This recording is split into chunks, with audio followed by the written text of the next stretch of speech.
I imagine iba yung basis ng arrest kay Senator De La Rosa.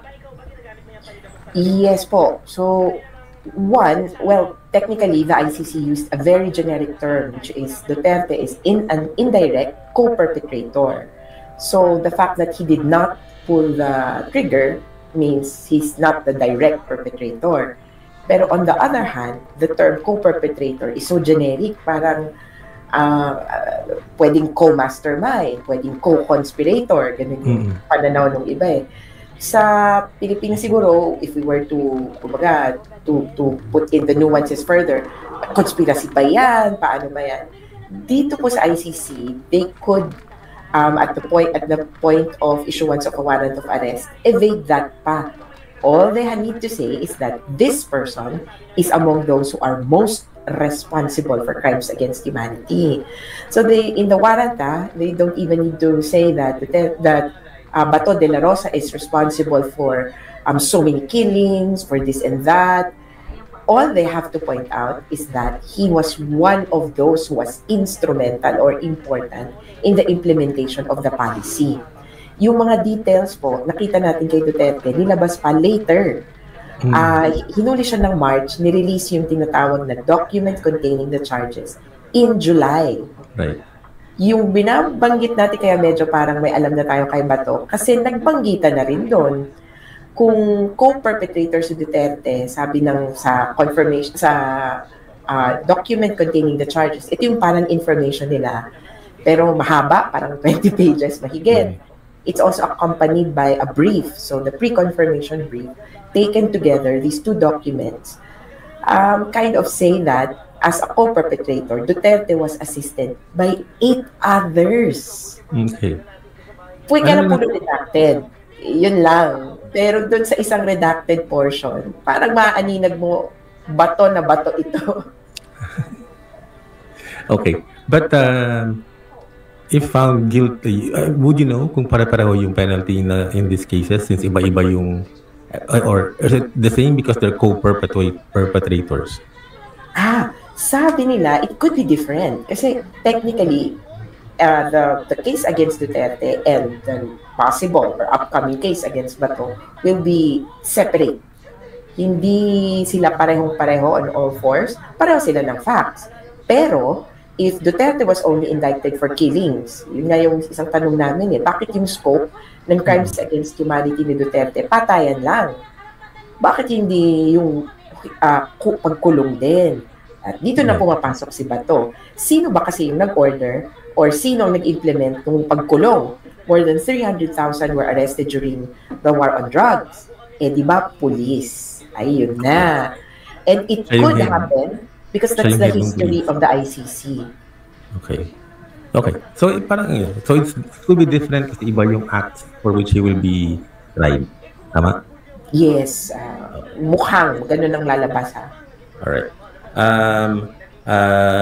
Isa pang question in my mind is bakit in-announce ngayon which is not, di ba, the same thing that happened before kay Duterte, it was secret. Nagulat namin, di ba? I mean, there was talk, it was trying to avoid it, nahuli siya, but bakit iba yung ngayon style?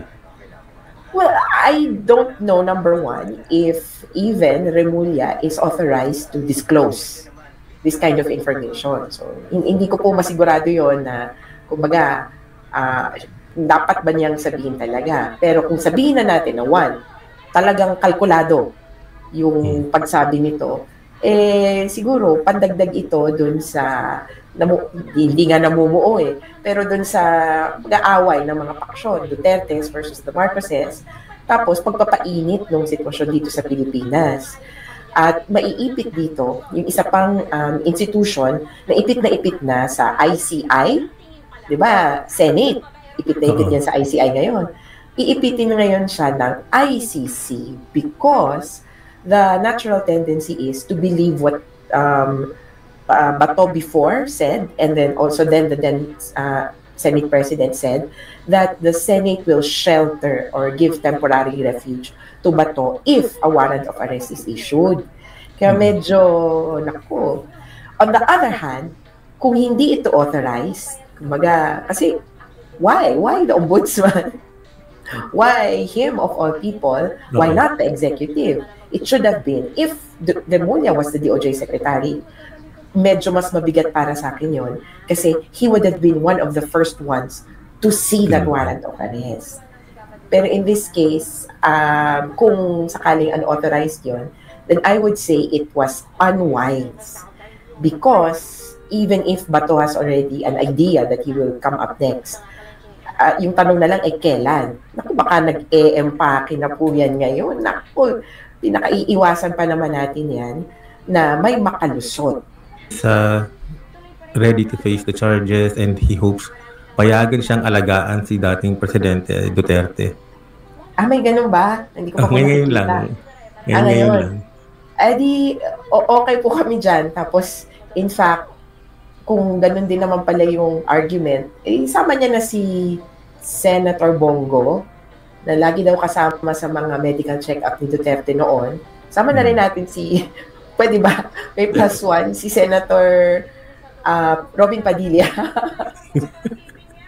Kung ganyan lang din yung basis. Pero, if I were Bato, sinabi ko na nga po ito noon sisimulan ko na tong process na to para tapos na. I think it's that kind of person naman na to grip things by the root tapos talagang i-uproot niya matapos na to. Kaya if I were him, kung kahit may warrant o wala, magsasabit na ako sa jurisdiction ng court. Right. Anong tingin mo dun sa sheltering ng Senate? If it happens, it would have to depend also if the accused or the subject of the warrant of arrest has a pending or existing challenge. Kasi kung hindi naman po siya humaharap sa korte, tapos nagtago na lang sa ilalim ng saya ng Senate President or sa opisina ng Senado, talagang takas yon. Pero kung, ma-imagine ko pa, kung meron siyang file sa ICC at sinabing hindi dapat i-issue itong warrant of arrest.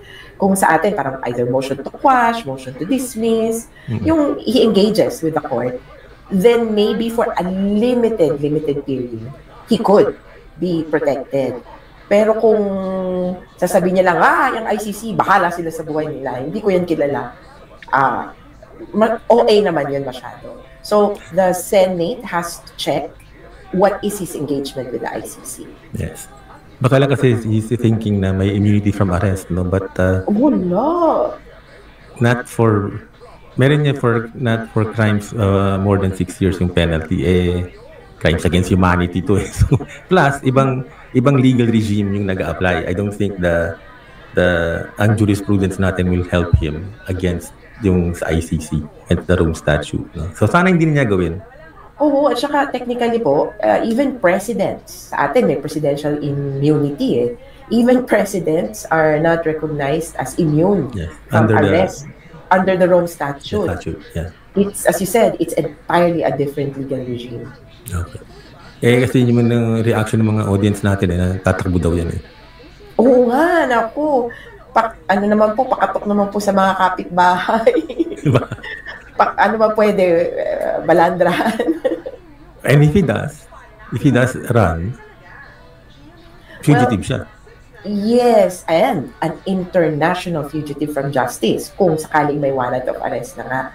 And I would imagine him going to a non-member state trying to evade responsibility. Kasi, kumbaga, if you go to a non-member state na totally never naging member, kasi yung Pilipinas naging. Yun nga yung question dun sa jurisdiction challenge ni Duterte. Naging, pero hindi na ngayon. Sabi ng ICC, naging pa rin, naging member ka. Kaya, may obligasyon ka kahit paano. So, medyo, tagilid na siya doon. If he stays in the Philippines is compelled to cooperate. Maybe he will go to a member state. Naku, baka magka-idea. A member state which was never a member of the ICC. Ang second problem niya, Interpol. Oo. And it's very efficient naman, di ba?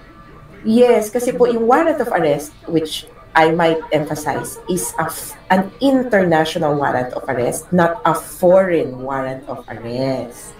Medyo may kaibahan yun, no? Sabi ko nga, kung sa basketball, parang FIBA versus NBA. Ang nag-issue Okay. ng warrant FIBA, hindi NBA. Yung NBA, wala akong pakialam dyan kahit na sinasamba natin yung mga basketball players niyan. Pero kung FIBA, may otoridad sila sa Pilipinas, especially naging member tayo. Okay. Okay.